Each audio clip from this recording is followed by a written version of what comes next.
നമസ്കാരം. PRP treatment, ഹിജാമ അഥവാ cupping therapy, ഇത് രണ്ടും തമ്മിലുള്ളൊരു കമ്പാരിസണാണ് ഞാനിവിടെ ഉദ്ദേശിക്കുന്നത്.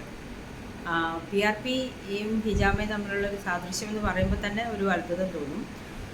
ഇപ്പോൾ വളരെ പോപ്പുലർ ആയിക്കൊണ്ടിരിക്കുന്ന ഒരു ട്രീറ്റ്മെൻറ്റാണ് പ്ലേറ്റ്ലെറ്റ് റിച്ച് പ്ലാസ്മ എന്നറിയപ്പെടുന്ന PRP തെറാപ്പി. അത് കൂടുതലായിട്ടും കോസ്മെറ്റോളജി സെക്ഷനിലാണ് കൂടുതലായിട്ടും ഉപയോഗിച്ചിരുന്ന. കുറച്ച് ബ്ലഡ് എടുത്തിട്ട് ആ ബ്ലഡിനെ സെൻട്രിഫ്യൂജ് ചെയ്ത് അതിൽ നിന്നുള്ള പ്ലാസ്മയിൽ നിന്ന് പ്ലേറ്റ്ലെറ്റ് വേർതിരിച്ചെടുത്തിട്ട് അത് ഇഞ്ചെക്റ്റ് ചെയ്യുക. ആ ലോക്കൽ ഏരിയയിൽ ഇഞ്ചെക്റ്റ് ചെയ്യുക. ഇപ്പോൾ മുടി കൊഴിച്ചിലാണെങ്കിൽ അവിടെ ഇഞ്ചെക്റ്റ് ചെയ്യുക. അവിടെ പുതിയ മുടി കിളിക്കാൻ വേണ്ടിയിട്ടുള്ള ഒരു പ്രോസസ്സായിട്ടാണ് അത് ചെയ്യുന്നത്. അത് ഇപ്പോൾ വളരെ കുറച്ച് കോമൺ ആയിട്ടുണ്ട്. നമ്മുടെ നാട്ടിലത് മുടി കൊഴിച്ചിലിന് മാത്രമായിട്ടാണ് ഉപയോഗിക്കുന്നതെന്ന് തോന്നുന്നു. വിദേശ രാജ്യങ്ങളിലൊക്കെ അത് പെയിൻ, ഈ നമ്മൾ പറയുന്ന ടെന്നീസ് എൽബോ മുതലായ ഇൻഫ്ലമേറ്ററി കണ്ടീഷൻസ്, അങ്ങനത്തെ വേദന കുറയ്ക്കാൻ വേണ്ടി പ്ലാന്റാർ ഫേഷ്യേറ്റിസ് അതിനൊക്കെ ഉപയോഗിക്കുന്നുണ്ട്. സെയിം മെത്തേഡാണ്. അപ്പോൾ നമ്മൾ ഹിജാമയെക്കുറിച്ച് നമ്മൾ ചിന്തിക്കുമ്പോൾ അതിൻ്റെ പ്രിൻസിപ്പിൾ സെയിം തന്നെയാണ്. പക്ഷേ അതൊരു 5000 വർഷം മുമ്പേ ഉള്ള, നമ്മൾ ആയുർവേദം പോലെ തന്നെ മറ്റു രാജ്യങ്ങളിലും പേർഷ്യൻ രാജ്യങ്ങളിലുള്ളതാണ് യുനാനി ചികിത്സ, ചൈനയിലുള്ളതാണ് ചൈനീസ് മെഡിസിൻ. അങ്ങനെ ആയുർവേദം പോലെ തന്നെ ഹോം മെഡിസിൻ മിക്കവാറും എല്ലാ രാജ്യങ്ങളിലും ഉണ്ടായിരുന്നു.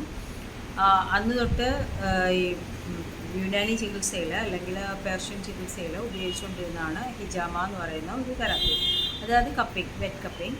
നമ്മൾ ആയുർവേദത്തിൽ പറയുമ്പോൾ അത് നമ്മൾ രക്തമോക്ഷം എന്ന് പറയും. രക്തമോക്ഷത്തിൽ 3-4 രീതികളുണ്ട്. ഒന്ന്, കുത്തിയിട്ട് രക്തം കളയുക, രക്തം എടുത്ത് കളയുക. രണ്ടാമത്തത് ഇതേപോലെ തന്നെ സക്ക് ചെയ്തിട്ട് കളയുക. മൂന്നാമത്തേതാണ് അട്ടയിട്ടിട്ട് ജലൂക എന്ന് പറയും, ജലൂകാചരണം എന്ന് പറയുന്ന അട്ടയിട്ടിട്ട് രക്തം എടുത്ത് കളയുക. അതൊക്കെ കോമൺ ആണ്. കേരളത്തിലുള്ള മിക്കവർക്കും ഇതൊക്കെ അറിയാവുന്നതാണ്. കാരണം പല അസുഖങ്ങൾക്കും ഇത് വളരെ കോമൺ ആയിട്ട് ഉപയോഗിക്കുന്നതാണ്. അപ്പോൾ ഈ ഹിജാമ പറയുന്നത് നമ്മൾ ഈ ചില പോയിൻറ്റ്സിൽ, ഇപ്പം ഇതേമാതിരി തന്നെ ഇൻഫ്ലമേഷനോ അല്ലെങ്കിൽ വേദനയോ ഉള്ള ഭാഗങ്ങളിൽ ചെയ്യാം. ആ ഭാഗങ്ങളിൽ ഇതേപോലെ നമ്മൾ ചെറിയ ചെറിയ മുറിവുകൾ ഉണ്ടാക്കിയിട്ട് സെക്ഷൻ വഴി, അതായത് കപ്പ് വെച്ചിട്ട് സെക്ഷൻ വഴി കപ്പിലേക്ക് എയർ കയറ്റിയിട്ട് ബ്ലഡും ആ ഏരിയയിലുള്ള ഫ്ലൂയിഡും ലിംഫാറ്റിക് ഫ്ലൂയിഡും ഒക്കെ വലിച്ചെടുക്കുന്നതാണ് ഹിജാമ എന്ന് പറയുന്ന ട്രീറ്റ്മെൻറ്റ്. ഈ ട്രീറ്റ്മെൻറ്റിലും സംഭവിക്കുന്നത്, അല്ലെങ്കിൽ അതിൻ്റെ ഒരു ബേസിക് പ്രിൻസിപ്പിൾ എന്ന് പറയുന്നത്, ഈ ഭാഗത്തേക്ക് അവിടെയുള്ള ഇൻഫെക്റ്റഡ് ആയിട്ടുള്ള അല്ലെങ്കിൽ ഇൻഫ്ലമേഷൻ കൊണ്ട് ഉണ്ടായിട്ടുള്ള ടിഷ്യൂവിൽ ഉണ്ടായിട്ടുള്ള ഫ്ലൂയിഡ്സും അതും ബ്ലഡും കൂടെ ചേർന്നിട്ടുള്ള ആ അശുദ്ധമായതെന്ന് നമുക്ക് വേണമെങ്കിൽ പറയാം, അശുദ്ധമായ ഇതിനെ നമ്മൾ റിമൂവ് ചെയ്ത് കളഞ്ഞിട്ട് പുതിയ രക്ത ഓട്ടം അവിടത്തേക്ക് നമ്മൾ ഓട്ടത്തിന് വേണ്ടിയിട്ടുള്ള സാഹചര്യം ഉണ്ടാക്കുകയാണ്. അപ്പോൾ പുതിയ സെൽസ് റെജുവിനേഷൻ നടക്കുന്നു, പുതിയ സെൽസ് ഉണ്ടാകുന്നു. അങ്ങനെ പെയിന് കാരണം മാറുകയും പുതിയ രീതിയിലുള്ള ഒരു റെജുവിനേഷൻ ഉണ്ടാവുകയും ചെയ്യുന്നു. അത് റിപ്പീറ്റഡായിട്ട് ചെയ്യണം. ഒരു പ്രാവശ്യം ചെയ്തതുകൊണ്ട് കാര്യമില്ല, ഒരു 5-6 പ്രാവശ്യം ചെയ്യേണ്ടി വരും. നമ്മൾ PRP എടുക്കുകയാണെങ്കിലും അത് നമ്പർ ഓഫ് ടൈംസ് ചെയ്യണം. 5-6 പ്രാവശ്യം ചെയ്യേണ്ട ഒരു ട്രീറ്റ്മെൻറ്റാണ്. വേദന, നമ്മൾ പ്രിക്ക് ചെയ്യുന്ന വേദന മാത്രമേ ഇതിൽ അനുഭവിക്കേണ്ടി വരുന്നുള്ളൂ. പിന്നെ എക്സ്പെൻസ് വെച്ച് നോക്കുമ്പോൾ വളരെ ചീപ്പാണ്. നമ്മൾ PRPയുടെ കമ്പയർ ചെയ്ത് നോക്കിയാൽ വളരെ ചീപ്പാണ്. എക്സ്പെൻസ് വളരെ ചീപ്പാണ്. രണ്ടിൻ്റെയും പ്രയോജനം ഏകദേശം ഒന്ന് തന്നെയാണ് തന്നെ. നമ്മൾ ഹിജാമയിൽ രോഗപ്രതിരോധത്തിന് വേണ്ടിയിട്ടും ഈ രീതിയിലുള്ള ട്രീറ്റ്മെൻറ്റ് ഉപയോഗിക്കുന്നത്, തെറാപ്പി ചെയ്യുന്നുണ്ട്. രോഗപ്രതിരോധത്തിന് ചെയ്യുന്നത് അത് ചില പോയിൻറ്റ്സ്, നമ്മൾ സുന്ന പോയിൻറ്റ്സ് എന്നാണ് പറയുന്നത്.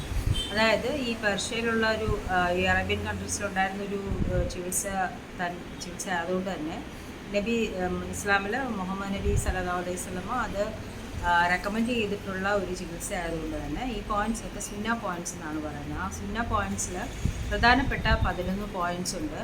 11 പോയിൻറ്റ്സിലാണ് നമ്മൾ രോഗപ്രതിരോധത്തിന് വേണ്ടിയിട്ട് ഇത് ചെയ്യുന്നത്. പോയിൻറ്റ്സ് എന്ന് പറഞ്ഞാൽ അത് നമ്മളൊരു അനസ്റ്റമോസിസ് എന്ന് വേണമെങ്കിൽ പറയാം. നമ്മുടെ രക്തക്കുഴലുകളും ചെറിയ ചെറിയ രക്തക്കുഴലുകളും ലിംഫാറ്റിക് സർക്കുലേഷനും ബ്ലഡ് സർക്കുലേഷൻ ലിംഫാറ്റിക് സർക്കുലേഷൻ ഇതെല്ലാം കൂടെ ഒന്ന് ഓവർലാപ്പ് ചെയ്യുന്ന ചില പോയിൻറ്റ്സ് നമ്മൾ ആയുർവേദത്തിൽ മർമ്മ പോയിൻറ്റ്സ് എന്ന് പറയും. പക്ഷേ ഇത് മർമ്മ പോയിൻറ്റ്സിലല്ല ചെയ്യുന്നത്. മർമ്മ പോയിൻറ്റ്സ് വിട്ടിട്ട് വേണം ചെയ്യാൻ.